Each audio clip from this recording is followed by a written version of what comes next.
Sementara itu saya ingin beralih dulu kepada Angge Ebony yang berada di kawasan permukiman yang berada lokasinya di bawah dari lokasi tempat Yudi mengabarkan. Ini di kampung Cugenang juga, masih berkaitan atau masih berhubungan jalannya tadi disebutkan oleh Ebony sekitar 2 layer atau 2 tingkat di bawah dari tempat Yudi mengabarkan. Masih ada proses evakuasi, tapi kita coba tanya lagi saat ini ada di mana. Angge Ebony, sejauh ini seperti apa kemudian situasi yang bisa Anda gambarkan kepada kami terkait proses evakuasi. Tapi seperti kita masih coba untuk menghubungi lagi rekan kami Angge Ebony yang berada masih di kawasan yang berdekatan dengan Yudi mengabarkan. Kita akan coba kembali menginformasikan pemirsa bahwa gempa yang terjadi di Cianjur ini terjadi pada 2 hari yang lalu, tapi kemudian terungkap bahwa mengakibatkan ratusan orang meninggal dunia dan desa Cijedil di kecamatan Cugenang, Cianjur, Jawa Barat ini menjadi salah satu desa yang terdampak paling parah. Bisa Anda lihat konturnya memang seperti ini. Tebing, lereng yang kemudian di setiap layernya, di setiap tingkatnya ini ada rumah-rumah warga yang kemudian dihuni oleh masyarakat dan menjadi korban akibat tertimpa longsoran pasca gempa yang terjadi 2 hari yang lalu. Gempanya memang tidak terlalu besar kalau dilihat dari skala magnitudo, hanya 5,6. Tapi menurut pakar yang sudah memberikan informasinya bahwa daerah ini adalah daerah yang tercipta dari sedimen vulkanik sehingga tanahnya gembur dan itu mengamplifikasi dampak dari gempa yang ada. Sehingga dampaknya sangat luar biasa dirasakan oleh warga yang berada di wilayah-wilayah ini. Dan padatnya penduduk serta kemudian kualitas bangunan yang tidak tahan gempa membuat dampak dari gempa yang terjadi kemarin teramplifikasi, berlipat ganda menjadi lebih dirasakan, lebih parah dampaknya terhadap warga yang berada di wilayah ini. Sejauh ini hingga Selasa kemarin ada 268 orang yang meninggal dunia. 122 diantaranya sudah teridentifikasi, artinya jenazah-jenazah tersebut ada yang dibawa ke rumah sakit sehingga bisa diidentifikasi.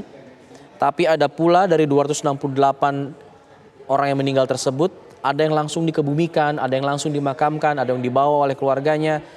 Ini yang kemudian tidak terdata oleh pemerintah.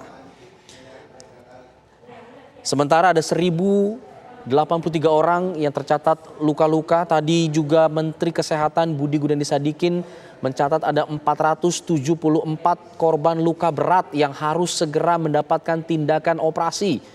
Karena kebanyakan dari korban dari gempa ini adalah korban yang mengalami luka terbuka, lalu kemudian luka patah tulang, cedera kepala berat, sehingga ini kemudian yang harus mendapatkan tindakan yang cepat dan operasi yang harus dilakukan sesegera mungkin. Kita sudah tersambung bersama dengan Angge Ebony yang berada di kawasan permukiman di bawah dari tempat Yudi mengabarkan, masih di kampung Cugenang di desa Cijedil. Ebony, sejauh ini bagaimana pantauan Anda? Adakah perkembangan lebih lanjut? Barangkali mungkin ada penemuan lagi jenazah korban yang ditemukan oleh petugas di sana? Ya, Alfat, proses evakuasi masih terus berlangsung, namun sayangnya hingga siang ini belum ada jasad ataupun korban yang berhasil dievakuasi.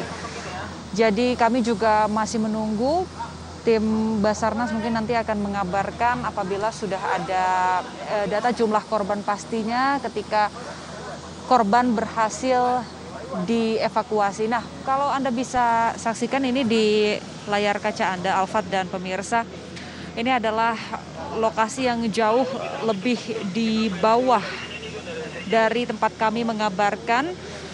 Di sana sejumlah personil gabungan juga tengah melakukan proses evakuasi karena ini longsorannya cukup tinggi. Jadi kalau dari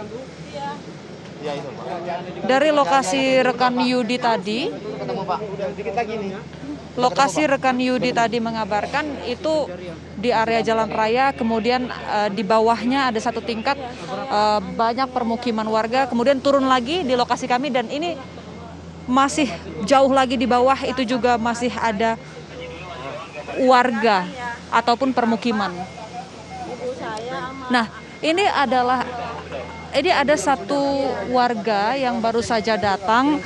Saya mau coba bertanya langsung kepada salah satu warga di sini.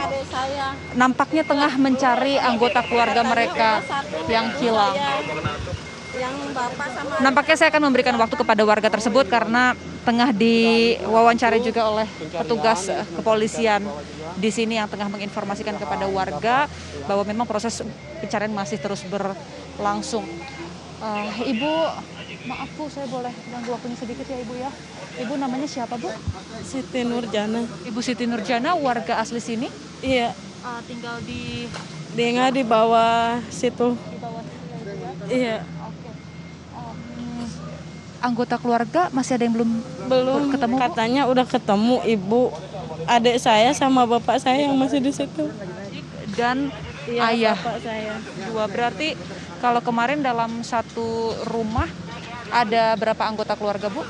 Cuma tiga. Saya di Cikarang, tinggal di Cikarang sama adik saya yang bontot di Cikarang. Cuman yang di sini ada satu adik saya. Ini artinya Ibu Siti ketika kejadian gempa memang sedang tidak berada di rumah Nggak ya Bu? ada, cuman adanya adik saya yang lelaki di sini sendiri. Laki dan ayah. Iya. Untuk Ibu, Ibu ada Bunda sudah selamat? belum. Berarti tiga Katanya anggota keluarga. udah ada di rumah sakit bilangnya, tapi belum tentu juga, ini belum pasti. Ini artinya informasi yang Ibu terima juga masih simpang siur begitu ya Bu? simpang siur. Ada informasi bahwa ibunda dari Bu Siti sudah selamat, sudah Iya, dievakuasi. katanya ibu saya udah dibawa ke rumah sakit, ada yang nyari kan orang sini. Saya dapat WA kan dari pencarian ini, katanya ibu saya udah ditemuin, udah ada di rumah sakit. Sudah ada informasi rumah sakit mana Bu? Rumah sakit Sayang Cianjur katanya. Sudah sempat ke sana? Sudah kemarin, tapi ini infonya baru lagi kan. Kemarin nggak boleh, datanya harus lengkap. Jadi ketika Ibu kemarin ke rumah sakit Sayang itu juga belum berhasil menemukan Ibu. Belum. Di bawah. Baik. Oke. Ini suami Ibu ya. Saya namanya siapa Pak? Pak Makmur Hidayat. Pak Makmur ya. Saya kan mantunya Bu. Sedangkan mertua saya ada di bawah Bu. Dari kemarin saya minta lihat gitu pencariannya lebih cepat gitu loh. Soalnya udah dari hari Senin. Kalau dari petugas Pak yang mengabarkan jalannya atau mungkin kendalanya seperti apa Pak? Sampai saat ini belum berhasil ditemukan. Untuk evakuasi saat ini memang masih sulit untuk ke bawahnya ya. Untuk nyari evakuasi mayat-mayat itu kan jalan susah ditempuh. Mohon maaf ya Pak, ini kan kalau kita lihat kondisinya sudah rata dengan tanah. Tapi ketika dulu keluarga masih tinggal di bawah, memang cukup banyak rumah di bawah Iya, sebelumnya. Cuma satu ayah saya aja. Cuman rumah Bapak Ibu Iya. aja? Nggak ada Sama rumah tetangga lain? tetangganya satu Tetangga yang yang di sebelah. situ. Oh berarti di bawah memang bukan kawasan yang padat begitu ya? Iya. Hanya beberapa rumah saja di Dua bawah. rumah, iya. Baik Ibu. Ibu rencananya mau nunggu di sini? Iya, keliling. Mau nunggu di sini. Kemarin juga berkala ngecek ke sini terus Bu? Iya, tiap ini ke sini udah ngecek ke mana-mana nggak ada. Kalau yang di rumah sakit Bu, informasinya Kemarin belum ada data yang jelas, katanya disamain dulu pakai baju apa, kejadiannya seperti apa katanya gitu. Benar-benar apa nama ini udah ada di sini, kata saya. Belum, yang atas Nopianti itu bukan Nopianti, katanya Ibu Edo yang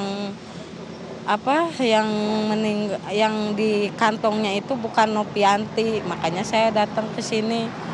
Udah ke sini dibawa ke rumah sakit, pihak rumah sakit harus jelas datanya. jadi ibunya Jadi Ibu belum namanya bisa. Ibu Nopianti. Bukan Ibu Edo. Oh Ibu Edo. Oke. pihak dari rumah sakit kabarnya gimana? Nanti ibu disuruh ke sana Iya, lagi? udah di fotonya data-data, udah belum ada telepon lagi. Posisinya ibu menunggu kabar ya? Iya. Nanti rumah sakit yang ngabarin ya bu ya? Iya, cuman adik saya yang belum kelihatan sama bapak saya. Bu, saya turut mendoakan semoga proses evakuasi cepat membuahkan hasil ya ibu ya. Ibu rencananya nunggu di sini bu atau gimana bu? Di atas ya bu. Iya, Ini karena di atas. kondisinya juga bangunan-bangunan di sini ngeri bu. Kalau misalnya ada gempa susulan kan lebih baik di tempat yang lebih aman ya ibu ya. Terima kasih bu atas waktunya ya bu ya. Semoga keluarga cepat ditemukan. Itu tadi pemirsa salah satu keluarga yang datang ke kampung Cigenang, ke kampung Cigenang ini untuk mencari anggota keluarganya yang ternyata rumahnya itu ada di bawah sana. Jadi ini kalau bisa kami gambarkan sekitar 30 hingga 50 meter ke bawah. Jadi kalau misalnya Anda bisa lihat di layar kaca Anda, jadi proses evakuasi masih terus berlangsung dan lokasi saya mengabarkan ini adalah lokasi permukiman yang ketinggiannya ini di tengah-tengah. Jadi di antara jalan raya dan di antara juga permukiman warga yang dekat dengan sungai. Jadi memang ada seperti kontur yang berlapis. Hingga saat ini juga proses evakuasi masih terus berlangsung. Kami lihat metodenya juga masih sama. Jadi material longsoran terus dikumpulkan, dibersihkan, dan dibawa menggunakan truk untuk dipindahkan ke kawasan Tapal Kuda. Nah, sedikit informasi juga, informasi tambahan, Alfat dan pemirsa, bahwa di dekat lokasi kami mengabarkan ini adalah jalan raya yang menghubungkan kawasan Cianjur dengan Puncak. Dan saat ini kondisinya arus lalu lintas begitu macet, begitu padat karena memang proses evakuasi ini menutup jalan atau jalur. Jadi tadi kami lihat anggota kepolisian menutup jalur baik itu pengendara yang datang dari arah Puncak ataupun dari arah Cianjur. Ini di stop dulu. Jadi informasi juga bagi Anda para pengendara, warga sekitar yang sekiranya akan melintas, hindari dulu jalur Tapal Kuda ini karena memang hingga saat ini masih ditutup oleh pihak kepolisian. Sengaja dilakukan agar proses evakuasi juga berjalan dengan maksimal. Jadi tadi para pengendara baik itu kendaraan roda 2 maupun roda 4 juga harus diputar balikan. Mereka tidak diizinkan untuk melintas, jadi diusahakan, ini sedang diupayakan agar kawasan sekitar Tapal Kuda, kemudian desa Cijedil ini dalam keadaan steril, sehingga memang tidak heran kalau sepanjang beberapa kilometer dari pantauan kami di sekitar Tapal Kuda ini begitu macet, begitu padat, hingga sekitar 5 kilometer. 4 hingga 5 km kalau dari pantauan kami di sekitar kawasan Tapal Kuda. Nah, kembali kami mau gambarkan kepada Anda, Alfat dan pemirsa, proses evakuasi yang tengah berlangsung. Ini memang kawasan permukiman warga dengan kontur yang cukup rapat ataupun curam. Sebenarnya ini seperti tebing, jadi kalau Anda bisa lihat di bawah itu ada material longsoran yang sudah rata dengan tanah. Itu juga material tersebut juga diperkirakan juga bawaan ataupun longsoran dari tempat kami mengabarkan.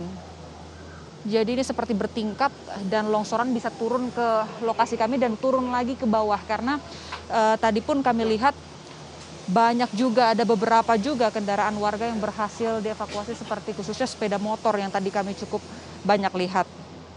Sementara demikian, Alfat, kami kembalikan dulu ke Anda. Baik, Anggia Eboni mengabarkan dari kampung Cugenang di desa Cijedil. Nanti kita akan kembali ke rekan Yudi Handoyo, pemirsa, yang kabarnya sudah menemukan keluarga dari anak-anak yang berada dalam angkot. Tapi nanti kita akan sapa Yudi selepas jeda. Kami kembali sesaat lagi.